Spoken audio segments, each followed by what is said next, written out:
हम कहते हैं कि भारत का कोई कोना हिंदू राष्ट्र के नाम से संबोधित किया जाए तो क्या दिक्कत है, बिहार ही सही है। लेकिन हिंदू राष्ट्र में गाय कटती रहेगी कि गाय का कटना बंद होगा? हिंदू राष्ट्र में नदियां बांधी जाती रहेंगी कि वो फ्री फ्लो में हो सकेंगी? हिंदू राष्ट्र में व्यभिचार को रोका जाएगा कि बढ़ावा दिया जाएगा? हिंदू राष्ट्र में जाति के नाम पे लोगों पे अत्याचार होगा कि उसको रोका जाएगा? ऐसे कुछ प्रश्न हैं जिन प्रश्नों का जवाब हिंदू राष्ट्र वालों को देना पड़ेगा। उनको अपना घोषणा पत्र जारी करना चाहिए। उसमें हम देखेंगे, अगर सबसे पहले रहेगा कि हम गौ हत्या बंदी करने के लिए एकदम खड़े हैं तो हम विचार करना शुरू कर देंगे, क्योंकि हिंदू होने के लिए जरूरी है कि सबसे पहले गौ हत्या बंदी, गौ हत्या को समर्थन ना दे। तो अगर कोई नेता है या कोई विचार है तो उसमें गाय को सर्वप्रथम स्थान मिलना चाहिए, क्योंकि हिंदू के घर में रोटी बनती है, सबके खाने के लिए बनती है, लेकिन पहली रोटी गाय को मिलती है।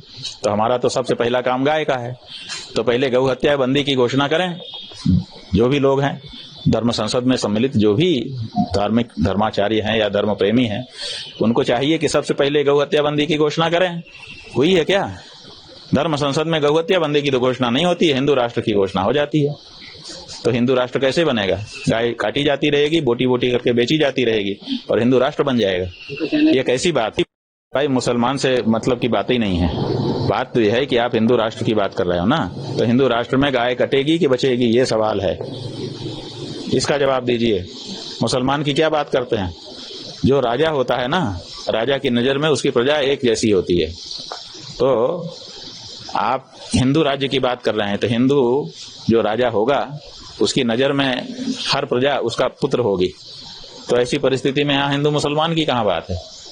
औरस पुत्र की तरह मानता है राजा अपनी प्रजा को, उसके कल्याण के लिए दिन रात चिंतन करता है, किसी को भी दुख नहीं होने देता है। अगर प्रजा को धार्मिक बनाता है, प्रजा अगर धर्म करती है तो 6% पुण्य उसको मिल जाता है राजा को, और अगर प्रजा दुखी रहती है तो 6% पाप भी उसको मिल जाता है।